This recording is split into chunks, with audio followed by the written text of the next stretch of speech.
Golden prime stories. కృష్ణానది పరివాహక ప్రాంతంలోని ఒక అందమైన పల్లెటూరు రామపురం. అప్పట్లో సెల్ ఫోన్లు లేవు, ఇంటర్నెట్ లేదు. ఊరి సమాచారమంతా రచ్చబండ దగ్గరే ముడిపడి ఉండేది. ఆకాశం నల్లటి కారుమబ్బులతో కమ్ముకుంది. ఉరుములు మెరుపులు మొదలయ్యాయి. ఆ ఊరి పెద్ద రామయ్య రచ్చబండ దగ్గర కూర్చుని ఉన్నాడు. పక్కనే కిరాణా కొట్టు రంగయ్య, చాకలి సుబ్బడు, కరణంగారు కూర్చుని ముచ్చట్లు పెడుతున్నారు. ఎరా రంగడు, ఆకాశం వైపు చూస్తుంటే అస్సలు బాలేదురా. ఈసారి ముసలంగవాన గట్టిగానే కొట్టేలా ఉంది. ఇటువంటి మబ్బుల్ని నేను ఎప్పుడూ చూడలేదు. అవును రామయ్య గారు, రేడియోలో కూడా చెప్పారు. బంగాళాఖాతంలో ఏదో వాయుగుండమంట. ఈసారి వర్షం దంచి కొడుతుందని పల్లెటూరి వార్తల్లో విన్నాను. నా గోడౌన్లో ఉన్న బియ్యం బస్తాలన్నీ లోపల వేయించాలి. ఒరే రంగన్న, నీ బియ్యం బస్తాల గోల పక్కన పెట్టు. ఊరి చివరగా కట్ట నిండిపోయింది. ఆ తూము దగ్గర మట్టి కొట్టుకుపోతుంది. ఆ కట్ట తెగితే మన ఇళ్ళన్నీ నదిలో కొట్టుకుపోతాయి. సుబ్బడు చెప్పింది నిజమే రామయ్య. మొన్నే పంచాయతీలో అనుకున్నాం. ఆ చెరువు కట్ట మరమ్మతులకు ప్రభుత్వం నుంచి పైసలు రాలేదు. ఇప్పుడు వర్షం పడితే ఊరు మునగడం ఖాయం. ఊరు మునగడమా? అంతదాకా రానివ్వను. ఒరే సుబ్బడు, నువ్వు వెళ్ళి ఊరి చాటింపు వెయ్యి. ఊళ్ళో ఉన్న కుర్రాళ్ళందర్నీ గడ్డపారలు పారలు పట్టుకుని చెరువు కట్ట దగ్గరికి రమ్మను. వర్షం పడేలోపు ఇసుక బస్తాలు వేసి కట్టను కాపాడుకోవాలి. అలాగేనయ్యా, ఇప్పుడే వెళ్ళి డప్పు కొట్టి ఊరంతటికి విషయం చెబుతా. సుబ్బడు డప్పు పట్టుకుని ఊరి వీధిలోకి పరిగెత్తాడు. ఓహో ఊరి జనులారా, పెద్దల ఉత్తర్వు. చెరువు కట్ట ప్రమాదంలో ఉంది. పెద్దలు కుర్రాళ్లంతా చెరువు దగ్గరకు చేరాలి అని చాటింపు వేయసాగాడు. ఆ ఊరి చివర ఒక పెంకుటిల్లు. అందులో సోమరిపోతు సూరిబాబు నివాసముంటాడు. ఏ పని చేయకుండా రోజంతా జూదమాడుతూ తింటూ తిరగడం అతని అలవాటు. అతని భార్య లక్ష్మి చేల్లో పనులు చేస్తూ ఇల్లు గడుపుతోంది. వీరికి 10 ఏళ్ల కూతురు చిన్ని ఉంది. ఇంట్లో సూరిబాబు మంచం మీద పడుకుని ఈగలు తోలుకుంటున్నాడు. లక్ష్మి వంటింట్లో పొయ్యి వెలిగించడానికి కట్టెలు లేక ఇబ్బంది పడుతోంది. ఏవండి, ఆకాశం చూడండి ఎలా ఉందో. బయట చాటింపు వేస్తున్నారు, వినపడ్డం లేదా? చెరువు కట్ట దగ్గరికి అందరూ వెళ్తున్నారు. మీరు మాత్రం ఇలా మంచాలు విరుస్తూ కూర్చుంటే ఎలా? ఏమే లక్ష్మి, ఆ చాటింపు వేసేవాడికి పని పాట లేదు. వాన పడితే చెరువు నిండుతుంది. చెరువు నిండితే ఊరు పచ్చగా ఉంటుంది. దానికి నన్నేం చేయమంటావు? నేను వెళ్తే వాన ఆగిపోతుందా ఏంటి? మన ఇల్లు పెంకుటిల్లండి, గోడలు మట్టివి. గతేడాది వానలకే వెనక గోడ కొంచెం నానింది. ఈసారి వాన గట్టిగా పడితే ఇల్లు కూలిపోతుంది. కాస్త ఆ చెరువు కట్ట దగ్గరికి వెళ్లి సాయం చేయండి.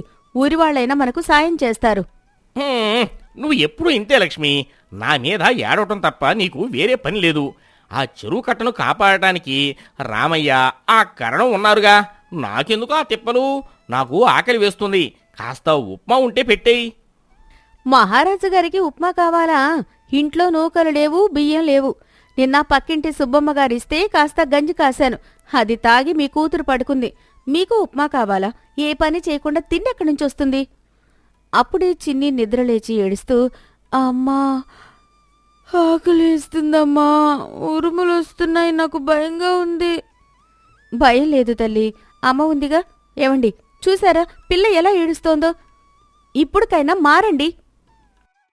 సర్లే సర్లే, ఊరికే సెంటిమెంట్ సీన్లు పెట్టకు. నేను రచ్చబండ దగ్గరికి వెళ్తున్నా. అక్కడెవరైనా 4 పైసలు అప్పుగా ఇస్తే తెస్తాను అని సూరిబాబు గొడుగు పట్టుకుని బయటకు నడిచాడు. వాన చినుకులు అప్పుడే మొదలయ్యాయి. సూరిబాబు రచ్చబండ పక్కన ఉన్న తాటిపాక కొట్టు దగ్గరికి చేరాడు. అక్కడ ఊరి సోమరపోతులు సత్తిగాడు, కోడిపందాల సీతయ్య అప్పటికే కూర్చున్నారు. చాటింపు సుబ్బుడు కూడా అక్కడ డప్పు పక్కన పెట్టి కాసేపు ఊపిరి పీల్చుకుంటున్నాడు. ఏరా సత్తిగా, ఊళ్ళో డప్పు కొడుతుంటే ఎక్కడ దాక్కున్నావు? నీకు ఆ చెరువు కట్ట మీద ప్రేమ లేదా ఏంటి?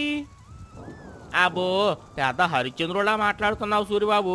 నువ్వెందుకు వెళ్ళలేదు మరి? నా సంగతి వేరబ్బా. నేను మేధావి వర్గం. ఈ వర్షంలో చెరువు కట్ట దగ్గరికి వెళ్తే మట్టి మోస్తే నా బుద్ధి మందగిస్తుంది. అయినా ఆ రామయ్య అన్నయ్యకి వయసు అయిపోయి ప్రతి చిన్న విషయానికి కంగారు పడిపోతుంటాడు. ఆకాశంలో మబ్బు చూస్తే చాలు, చెరువు కట్ట తెగిపోతుంది అంటాడు. ఆ మాటలు విన్న సుబ్బడు మధ్యలో అందుకుని, ఒరే సూరిగా, నీకు బుద్ధి ఉందా లేదారా? నీ భార్య కష్టపడి సంపాదిస్తుంటే నువ్వు ముచ్చట్లు పెడతావా? అటు చూడు, రామయ్య అన్నయ్య గడ్డపార పట్టుకుని అటువైపు వెళ్తున్నాడు. నిన్ను చూస్తే తల పగలగొడతాడు అని అక్కడి నుంచి వెళ్ళిపోతాడు. కృష్ణానది నుంచి వచ్చే వరద నీరు ఊరి చెరువులోకి చేరుతోంది. వాన ఉధృతి పెరుగుతోంది. రామయ్య నాయకత్వంలో ఊరి జనం, యువకులు వర్షంలో తడుస్తూ ఇసుక బస్తాలు మోస్తున్నారు. వరద నీరు గట్టుపై నుంచి ప్రవహించడానికి సిద్ధంగా ఉంది. రామయ్య వర్షంలో తడుస్తూ గట్టిగా అరుస్తున్నాడు. కుర్రాళ్ళని ఉత్సాహపరుస్తున్నాడు. ఒరే ప్రసాదు, ఆ పెద్ద ఇసుక బస్తాను ఇటు తీసుకురా. ఇక్కడ గట్టు బలహీనంగా ఉంది. త్వరగా, నీరు వచ్చేస్తుంది. రామయ్య అన్నయ్య, వాన పెరుగుతుంది, మట్టి జారిపోతుంది. మనం వేసే బస్తాలు నీటి ప్రవాహానికి కొట్టుకుపోతున్నాయి.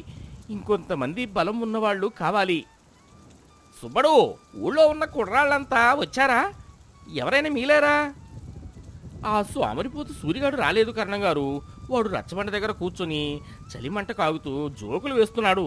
వాడికి ఊరు తగలేడిపోతున్నా పట్టదు. ఆ సూరిగాడికి ఎంత పొగరు! ఊరు మునిగిపోతుంటే కబూర్లా. నేను రేపు వాన తగ్గాక వాడి సంగతి తేలుస్తా. కుర్రాళ్ళారా, అధైర్యపడకండి. మన పిల్లల కోసం, మన ఇళ్ల కోసం ఈ కట్టను నిలబెట్టాలి. గట్టిగా నెట్టండి. వర్షం మరింత తీవ్రమైంది. గాలి, వాన బీభత్సం సృష్టిస్తోంది.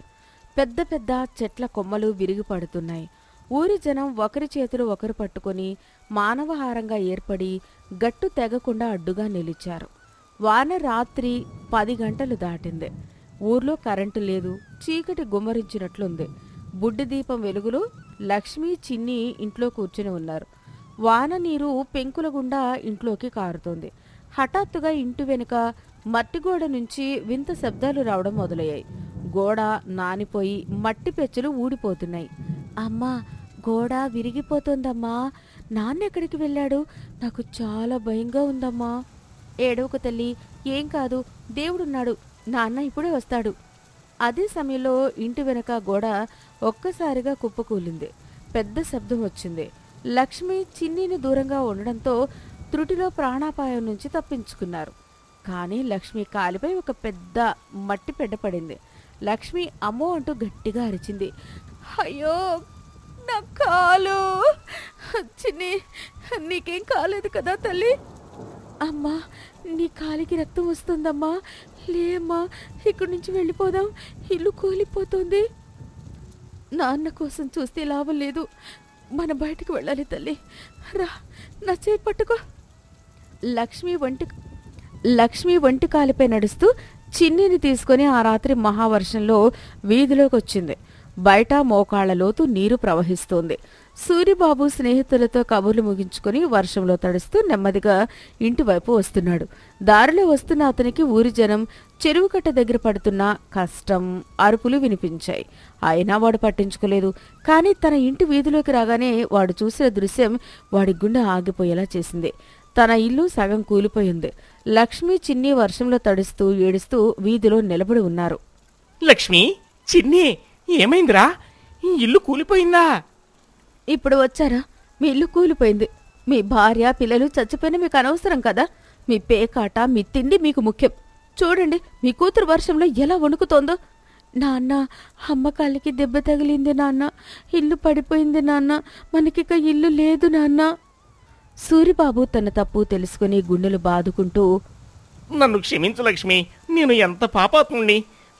ఊరంతా చెరువును కాపాడుకోవడానికి పోరాడుతుంటే నేను స్వార్థంతో తిరిగాను. నా ఇల్లు కూలిపోయేదాకా నాకు బుద్ధి రాలేదు. నన్ను క్షమించు లక్ష్మి. ఇప్పుడు ఏడ్చి ఏం లాభం అండి? ఉండడానికి నీడ లేదు, తల దాచుకోవడానికి చోటు లేదు. లేదు లక్ష్మి, లేదు. నేనింకా చావలేదు. మిమ్మల్ని ఇలా రోడ్డున పడేయను. రామయ్య అన్నయ్య చెప్పింది నిజమే. ఊరు బాగుంటేనే మనం బాగుంటాం. పదండి, మిమ్మల్ని సురక్షితమైన చోటులో ఉంచి నేను చెరువు కట్ట దగ్గరికి వెళ్తా. ఈ ఊరిని కాపాడుకుంటేనే మనల్ని ఊరు కాపాడుతుంది. సూరిబాబు తన భార్య, పిల్లలను ఊరి బడిలో సురక్షితంగా ఉంచాడు. అక్కడ మరికొంతమంది పేదవారు తలదాచుకున్నారు. ఆ తర్వాత సూరిబాబు నేరుగా చెరువుకట్ట వైపు పరిగెత్తాడు. వర్షం ఇంకా పడుతూనే ఉంది. చెరువుకట్ట దగ్గర జనం అలసిపోయారు. ప్రవాహం పెరుగుతోంది. ఆ సమయంలో సూరిబాబు పెద్ద కేక వేస్తూ రంగంలోకి దిగాడు. అన్నయ్య, రామయ్య అన్నయ్య, నన్ను క్షమించు. నేను వచ్చేశా. ఈ చెరువు కట్టను తెగనివ్వను. నా ప్రాణం మడ్డు వేస్తా. సూరిగాడా, నువ్వా? యారా తమ్ముడు, రచ్చబండ దగ్గర చలిమంట వేడి ఇంకా తగ్గలేదా? ఊరి మునిగిపోయే వేళ కూడా నీకు కబుర్లే ఎక్కువయ్యాయా? వద్దన్నయ్య, ఆ మాటలతో నన్ను చంపకండి. నా ఇల్లు కూలిపోయింది. నా లక్ష్మి, నా కూతురు చిన్ని ఆ అర్ధరాత్రి వీధిలో రక్తమోడుతూ నిలబడ్డారు. అన్నయ్య, నా కళ్ళు తెరుచుకున్నాయి. ఒరే సూరిబాబు, నీ ఇల్లు కూలిందా? ఎంత ఘోరం జరిగిపోయిందిరా! అయినా నువ్వు భార్య పిల్లలను వదిలేసి ఇక్కడికి వచ్చావా? వాళ్లను సురక్షితంగా బడిలో ఉంచాను అన్నయ్య. లక్ష్మి నన్ను ఇక్కడికి పంపించింది. ఊరిని కాపాడి రండి, అప్పుడే మనకు నీడ దొరుకుతుంది అంది. చెప్పండి అన్నయ్య, ఇప్పుడు నేను ఏం చేయాలి? ఎక్కడ మట్టి వేయాలి? అక్కడ చూడు సూరిబాబు, ఆ పెద్ద తూము దగ్గర ప్రవాహం ఉధృతంగా ఉంది. అక్కడ పెద్ద రాళ్లు వేయాలి. కానీ అంత పెద్ద రాళ్లను మోయడం ఆ కుర్రాళ్ల వల్ల కావడం లేదు. నా ఒంట్లో సత్తువ లేదు. ఆ ముక్క నాకు వదిలేయండి అన్నయ్య. ఈ సూరిబాబు ఒంట్లో సోమరితనం మాత్రమే ఉంది అనుకున్నారు, కానీ తిన్న తిండి బలం అలాగే ఉంది. ఆ పెద్ద బండరాళ్లను నేను మోసుకొస్తా. శభాష్ తమ్ముడు, నువ్వు గాని ఆ రాళ్లు వేస్తే ఈ కట్టను ఏ తుఫాను ఏమీ చేయలేదు. కుర్రాళ్ళారా, అటు చూడండిరా, మన సూరిబాబు వచ్చాడు. ఇక మన ఊరికి భయం లేదు. సంచులు నింపండి. సూరిబాబు శౌర్యంతో పశ్చాత్తాపంతో ఊగిపోయాడు. ఒక్కడే 3 మనుషులు మోసే పెద్ద పెద్ద రాళ్లను, ఇసుక బస్తాలను మోసి గట్టుకు అడ్డుగా వేశాడు. అతని కష్టం చూసి మిగతా కుర్రాళ్లకు మళ్లీ ఉత్సాహం వచ్చింది. అందరూ కలిసి తెల్లారేసరికి చెరువు గట్టును పూర్తిగా బంధించారు. వరద నీరు ఊళ్ళోకి రాకుండా ఆగిపోయింది. ఉదయం 5 గంటలకు వర్షం వెలిసింది. సూర్యుడు మెల్లిగా ఉదయించాడు. ఊరి జనం అందరూ అలసిపోయి గట్టిమీద కూర్చున్నారు. రామయ్య సూరిబాబు దగ్గరికి వచ్చి అతని భుజం తట్టాడు. చూసావా సూరిబాబు, నువ్వు తలుచుకుంటే ఎంత పని చేశావో. ఈరోజు మన ఊరు క్షేమంగా ఉందంటే దానికి నీ కష్టం కూడా కారణమే. లేదు అన్నయ్య, నా ఇల్లు కూలిపోయినాక కానీ నాకు బుద్ధి రాలేదు. ఊరు అనే కుటుంబం బాగుంటేనే మన సొంత కుటుంబం బాగుంటుందని నాకు అర్థమైంది. నా భార్య పిల్లలకి ఈ ఇల్లు లేదు అన్నయ్య. దానికి నువ్వేం భయపడకు సూరిబాబు, నువ్వు ఊరిని కాపాడావు. ఈ ఊరు జనం నీ ఇల్లు కట్టించేస్తారు. ఈ రోజు నుంచే శ్రమదానంతో నీ పెంకుటిల్లును పక్కా ఇల్లుగా మారుస్తాం. ఏమంటారు ఊరి జనులారా? అవును, సూరిబాబుకి మనం ఇల్లు కడతాం. రామాపురం మనదంతా ఒకటే కుటుంబం. లక్ష్మి, చిన్ని కూడా అక్కడికొచ్చారు. సూరిబాబులో వచ్చిన మార్పును చూసి లక్ష్మి కళ్లలో ఆనంద బాష్పాలు రాలాయి. సూరిబాబు చిన్నిని ఎత్తుకుని లక్ష్మి చేతిని పట్టుకున్నాడు. ఆ పల్లెటూరి వాతావరణంలో వర్షం తెచ్చిన విపత్తు కాస్త ఆ ఊరి మనుషుల మధ్య బంధాన్ని, ఐక్యతను మరింత బలపరిచింది. అమ్మాయి లక్ష్మి, నీ మొగుడు ఇకపై సోమరిపోతు కాదమ్మా. ఈ ఊరిని కాపాడిన వీరుడు. కథలోని నీతి: స్వార్థం మనిషిని ఒంటరిని చేస్తుంది, కాని సమాజం పట్ల బాధ్యత, ఐకమత్యం అనేవి ఎంతటి పెద్ద విపత్తునైనా ఎదుర్కొనే శక్తిని ఇస్తాయి. ఊరు బావుంటేనే ఇల్లు బావుంటుంది. ధర్మవరం గ్రామంలో భద్రయ్య అనే ఒక మధ్యతరగతి రైతు ఉండేవాడు. ఆయన చాలా కష్టజీవి. అతని భార్య గౌరమ్మ భర్తకు తగ్గ భార్య. భద్రయ్య పగలనక రాత్రనక తనకున్న పొలంలో కష్టపడి కూలీ పనులు చేసి పైసా పైసా కూడగట్టి 10 ఏళ్లపాటు కష్టపడి ఏకంగా 500 రూపాయలు వెనకేశాడు. ఆ రోజుల్లో 500 అంటే ఏకంగా 2 ఎకరాల పొలం కొనేంత పెద్ద మొత్తం. భద్రయ్యకు ఎప్పటినుంచో తన భార్యతో కలిసి కాశీయాత్రకు వెళ్లి గంగానదిలో పుణ్యస్నానాలు చేసి విశ్వనాథుణ్ణి దర్శించుకోవాలని ఒక బలమైన కోరిక. ఆ ఊరిలో లింగయ్య అనే కిరాణా మరియు వడ్డీ వ్యాపారి ఉండేవాడు. వాడు పైకి ధర్మరాజులా, దేవుడి భక్తుడిలా నటిస్తాడు కాని లోపల మాత్రం పరమలోభి, కుటుల బుద్ధి కలవాడు. ఒకరోజు భద్రయ్య తన ఇంట్లో, గౌరమ్మ, ఇటు రావే ఒకసారి. మన కష్టం ఫలించింది. 10 ఏళ్లుగా మనం ఆహార్నిశలు చిందించిన చెమట ఇదిగో ఈ 500 రూపాయల రూపంలో మన చేతికి వచ్చింది. మనం ఇంక కాశీయాత్రకు బయలుదేరొచ్చు. గౌరమ్మ ఆనందంగా ఆ మూట వంక చూసింది. కాని వెంటనే ఆమె కళ్లలో భయం మొదలైంది. చాలా సంతోషమండి, కాని నా మనసులో ఒకటే బెంగ. మనం కాశీకి వెళితే కనీసం 2-3 నెలలు పడుతుంది. ఈ 500 రూపాయల సొమ్ముని ఎక్కడ దాసి వెళ్దాం? వెంట పట్టుకెళ్దామా అంటే దారిలో పిండారి దొంగల భయం. ఇంట్లో ఉంచి వెళ్దామా అంటే ఊళ్ళో కన్నం వేసే దొంగల భయం. అదే నేను ఆలోచిస్తున్నాను. పోనీ నువ్వు కాశీకి రావడం మానేసి ఇంట్లోనే ఉండి ఈ సొమ్ముకు కాపలాగా ఉంటావా? అయ్యో, నా వల్ల కాదండి బాబు. ఈ సొమ్ము మహాభయంకరమైంది. దానికి నేను కుక్కలాగా రాత్రింబవళ్ళు కాపలా కాయలేను. ఏ రాత్రిపూటో దొంగలు వచ్చి పడితే ఆ డబ్బు కోసం నా ప్రాణాలు తీసేస్తారు. నాకంత ధైర్యం లేదు. ఎవరైనా నమ్మకస్తులైన వారి దగ్గర దాచిపెడితే మంచిది. నువ్వు చెప్పింది నిజమే గౌరమ్మ. రేపు పొద్దున్నే నేను బజారుకు వెళ్ళి ఎవరి దగ్గర దాస్తే భద్రంగా ఉంటుందో ఆలోచించి ఒక నిర్ణయం తీసుకుంటాను. మరుసటి రోజు ఉదయం భద్రయ్య బజారులోకి వెళ్ళాడు. ఎవరిని నమ్మాలా అని ఆలోచిస్తూ ఊరి మధ్యలో ఉన్న లింగయ్య కిరాణా అంగడి ముందు ఆగాడు. భద్రయ్యని చూసిన లింగయ్య అంగడిలో ఒక పక్క కూర్చుని ఉండే పనోడు సాంబడు వ్యాపారం చూసుకుంటున్నాడు. సరిగ్గా అప్పుడే ఒక మహిళ నెయ్యి కొనుక్కొని డబ్బులిచ్చి వెళ్ళిపోయింది. లింగడు గబుక్కున పనోడు సాంబడు దగ్గరికి వచ్చాడు. ఒరే సాంబడు, ఇందాక ఆవిడ అరసేరు నెయ్యి తీసుకుంది కదా, ఆమె దగ్గర ఎంత తీసుకున్నావురా? అదేంటయ్యా, అరసేరుకి 8 దమ్మిడీలు, దానికి తోడు ఒక 4 దమ్మిడీలు అదనంగా ఎక్కువ తీసుకున్నాను. వ్యాపారం అన్నాక ఆ మాత్రం లాభం తీసుకోవాలి కదా అయ్యగారు. ఆ మాట వినగానే లింగయ్యకు ఎక్కడలేని కోపం వచ్చినట్టుగా నటించడం మొదలుపెట్టాడు. ఊరందరికీ వినపడేలా గట్టిగా అరిచాడు. ఓరి పాపిష్టి వెదవా, ఎంత పని చేశావురా! మనిషి దగ్గర 4 దమ్మిడీలు అదనంగా పుచ్చుకుంటావా? మనకు న్యాయంగా రావలసిన లాభం 1 దమ్మిడి అయితే ఏకంగా 5 దమ్మిడీలు లాభం పట్టావా? చిచి, నీకెన్ని మార్లు చెప్పినా నీ బుద్ధి మారదు. పొరల సొమ్ము పాముతో సమానంరా. క్షమించండి అయ్యగారు. క్షమాపణలు కాదు, బాగా జ్ఞాపకం ఉంచుకో. ఆవిడ ఇంకోసారి వచ్చినప్పుడు ఆ అదనంగా తీసుకున్న 4 దమ్మిడీలు వెంటనే వాపసు ఇచ్చేయి, లేకపోతే నిన్ను పనిలోంచి పీకేస్తాను. బయట నిలబడి ఇదంతా చూస్తున్న భద్రయ్య, అబ్బా, లింగయ్య గారు ఎంతటి ధర్మాత్ముడు! కేవలం 4 దమ్మిడీల లాభం కోసం ఎంతటి పరితపించిపోతున్నాడు! ఈ కాలంలో ఇలాంటి నిజాయితీపరుడు దొరకడం నా అదృష్టం. నా 500 దాచడానికి ఈయన కంటే సరైన వ్యక్తి ముల్లోకాల్లో ఎవరూ లేరు అని అనుకున్నాడు. భద్రయ్య వెంటనే లింగయ్య దగ్గరికి వెళ్ళాడు. నమస్కారం లింగయ్య గారు. నీ నిజాయితీ చూసి నాకు చేతులెత్తి దండం పెట్టాలనిపిస్తోంది. అయ్యో, అందులో ఏముంది భద్రయ్య, ధర్మం తప్పి బతకడం నా వంశంలోనే లేదు. ఇంతకీ ఈ రోజు నా అంగడికి వచ్చావేంటి? అయ్యా, నేను ఒక పెద్ద సమస్యలో ఉన్నాను. నేను నా భార్య కాశీ యాత్రకు వెళ్తున్నాం. తిరిగి రావడానికి 2-3 నెలలు పడుతుంది. నా దగ్గర ఒక 500 రూపాయల సొమ్ము ఉంది.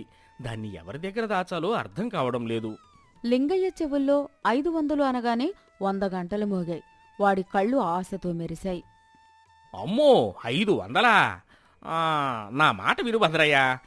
డబ్బు దగ్గర బ్రహ్మదేవుణ్ణైనా నమ్మవద్దు. అది మహాపాపిష్టిది. బంధాలను బంధుత్వాలను నాశనం చేసే మాయదారిది ఆ డబ్బు. నువ్వు నా దగ్గర వద్దు బాబు, వేరే ఎక్కడైనా దాచుకో. ఈ మాటలతో భద్రయ్యకు లింగయ్య మీద నమ్మకం 1000 రెట్లు పెరిగింది. అలా అనకండి లింగయ్య గారు. నా సొమ్ముకు మీ ఇంటికంటే భద్రమైన చోటు లేదు. నేను దాన్ని మీ దగ్గరే ఉంచుతాను అని ఇంటికి పరుగున వెళ్లి ఆ 500 రూపాయలు ఉన్న గుడ్డమూటను తీసుకుని వచ్చి లింగయ్య ముందు పెట్టాడు. ఇదిగో లింగయ్య గారు, ఇదే నా డబ్బు. నేను కాశీ నుంచి తిరిగి వచ్చేదాకా దీన్ని దాచి ఉంచే భారం నీదే. సరే భద్రయ్య, నువ్వు అంతగా బతిమలాడుతున్నావు కాబట్టి ఒప్పుకుంటున్నాను. కానీ ఇది నేను తీసుకోవడం బాగోదు. నువ్వే స్వయంగా మా పెరట్లోకి వెళ్ళి నీకు నచ్చిన చోట ఒక గుంత తవ్వి ఆ మూటను పాతిపెట్టు. తిరిగి వచ్చినాక నువ్వే స్వయంగా తవ్వి తీసుకో.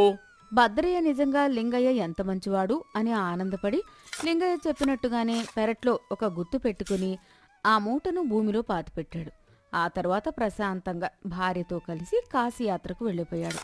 భద్రయ్య అటు వెళ్ళగాని లింగయ్య ఇటు ఆ పెరట్లోకి వెళ్లి ఆ మూటని తవ్వి తీసుకుని తన ఇనుప పెట్టెలో భద్రంగా దాచేసుకున్నాడు. 3 నెలలు గడిచాయి.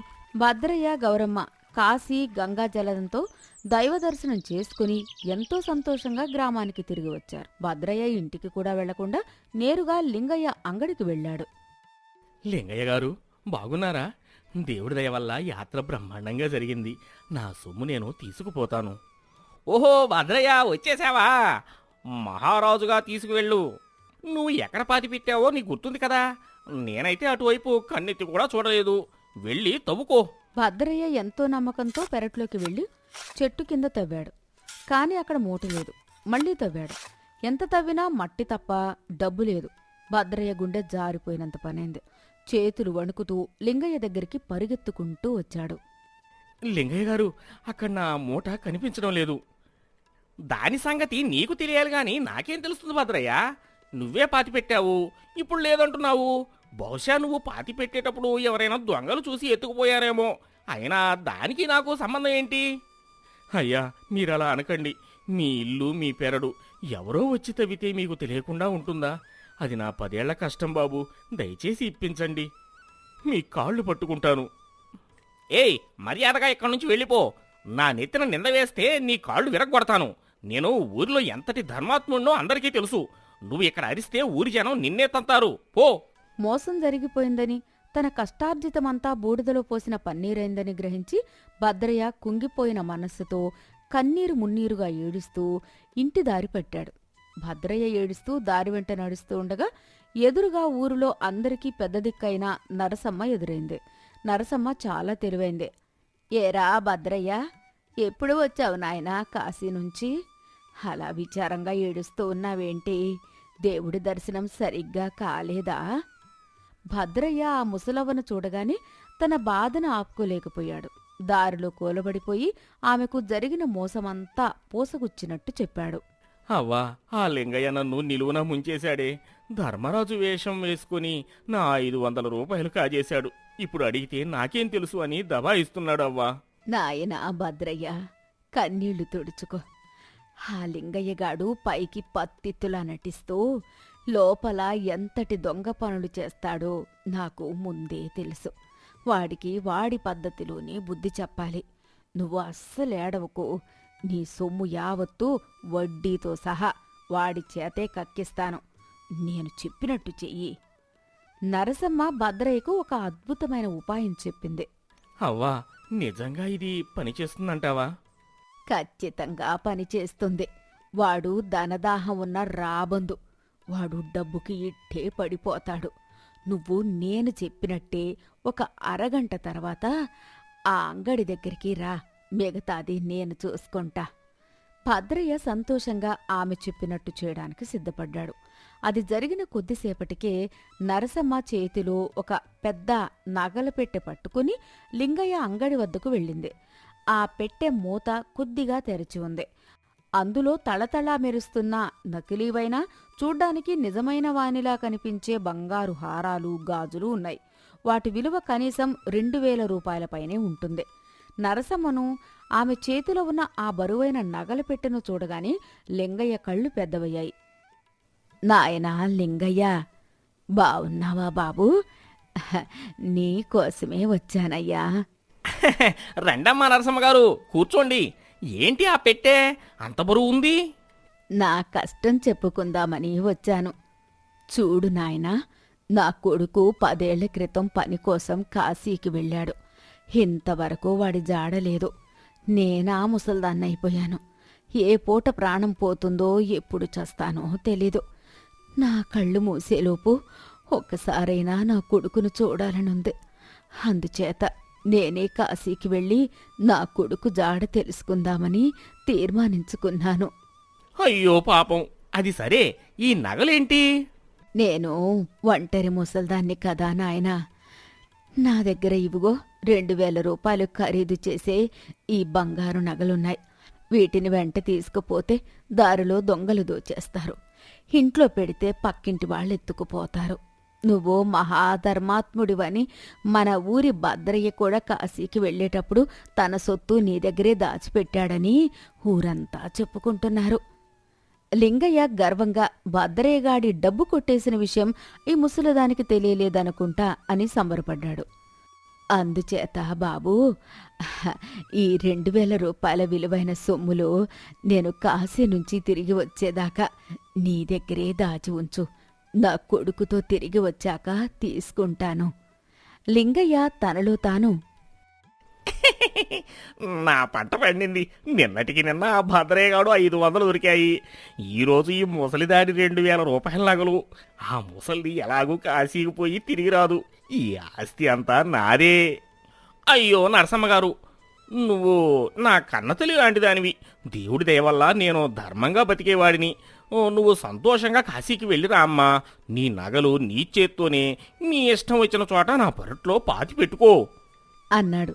సరిగ్గా అప్పుడే ఎంతో కంగారు నటిస్తూ భద్రయ్య పరుగు పరుగున లింగయ్య అంగడిలోకి వచ్చాడు. లింగయ్య, కోటయ్య, నేను మర్చిపోయాను బాబు. పెద్ద పొరపాటు జరిగిపోయింది.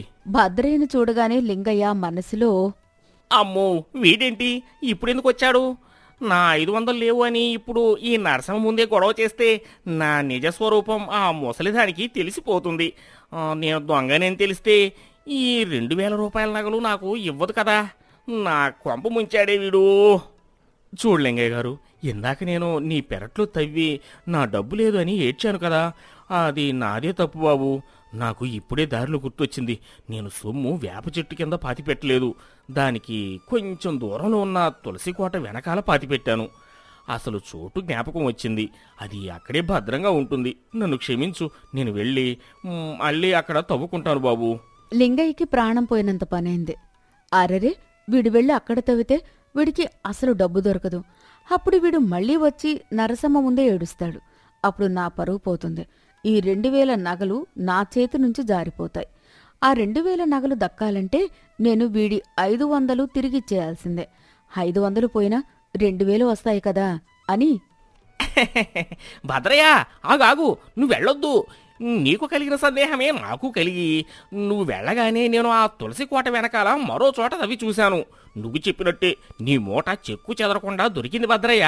నీ డబ్బు ఎంత భద్రంగా ఉందో చూడు అంటూ లింగయ్య గబగబా లోపలికి వెళ్లి తాను దాచిన భద్రయ్య 500 మూటను తెచ్చి నరసమ్మ చూస్తుండగానే భద్రయ్య చేతిలో ఎంతో సంతోషంగా పెట్టేశాడు. భద్రయ్య ఆ మూటను తీసుకుని ఆనందంతో ఉప్పొంగిపోయాడు.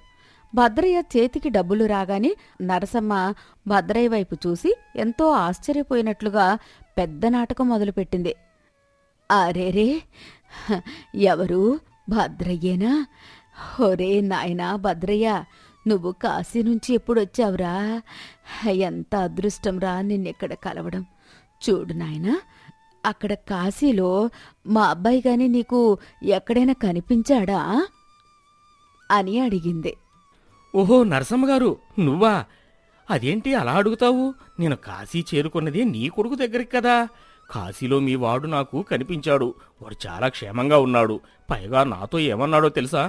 నాకు 2 రోజులు వెనకాల నేను కూడా మన ఊరికి బయలుదేరుతున్నాను, మా అమ్మను బెంగపడవద్దని చెప్పు భద్రయ్య అని కబురు పంపాడు. వాడు రేపో మాపో ఓ ఊరికి వచ్చేస్తాడు అవ్వా అన్నాడు. ఆ మాటలు వినగానే నరసమ్మ సంతోషంతో, అమ్మయ్య దేవుడా, నా బిడ్డ బతికే ఉన్నాడన్నమాట. వాడు రేపే వచ్చేస్తున్నాడన్నమాట. నన్ను బతికించావు భద్రయ్య. అయితే మరి నేను కాశీకి వెళ్లవలసిన అవసరం లేదన్నమాటే అని నరసమ్మ లింగయ్య ముందున్న తన నగల పెట్టెను తీసుకుని చంకలో పెట్టుకుంది. లింగయ్య, విన్నావుగా, మా వాడు వచ్చేస్తున్నాడు. ఇక నేను కాశీకి వెళ్ళను. కాబట్టి ఈ 2000 నగలు నీ దగ్గర దాచాల్సిన అవసరమే లేదు. నా ఇంట్లోనే దాచుకుంటాను. ఉంటానయ్యా. నువ్వు చాలా మంచివాడివి లింగయ్య. భద్రయ్య డబ్బు భద్రంగా ఇచ్చావు అంటూ నరసమ్మ భద్రయ్యని తీసుకుని అంగడిలో నుంచి బయటకు దర్జాగా నడుచుకుంటూ వెళ్ళిపోయింది. అక్కడ ఉన్న లింగయ్య పరిస్థితి చూడాలి. వాడి ముఖం వాడిపోయిన అరటి ఆకులా మారిపోయింది. వాడికి అప్పుడు అర్థమైంది, నరసమ్మ భద్రయ్య ఇద్దరూ కలిసి ఆడిన నాటకంలో తాను ఎంత ఘోరంగా బకరా అయ్యాడు. అయ్యో, నా 500 పోయాయి, ఈ ముసల్ది నాకే మస్క కొట్టిందే అని లింగయ్య నెత్తినోరు బాదుకుంటూ ఆ అంగడిలో పిచ్చోడిలా మిగిలిపోయాడు. ఈ విషయం ఊరంతా తెలిసి రచ్చబండ దగ్గర జనాలు లింగయ్య దురాశను తలుచుకుని కడుపు చెక్కలయ్యేలా నవ్వుకున్నారు. భద్రయ్య తన డబ్బుతో ప్రశాంతంగా జీవితం సాగించాడు. నీతి: దురాశ దుఃఖానికి చేటు. ఉన్నది చాలక అత్యాశకు పోయి మోసం చెయ్యాలని చూస్తే లింగయ్యలాగా చివరకు చేతిలో ఉన్నది కూడా పోతుంది. నిజాయితీగా కష్టపడిన వారి డబ్బు ఎక్కడికి పోదు. ఏదో ఒక రూపంలో వారిని చేరుతుంది.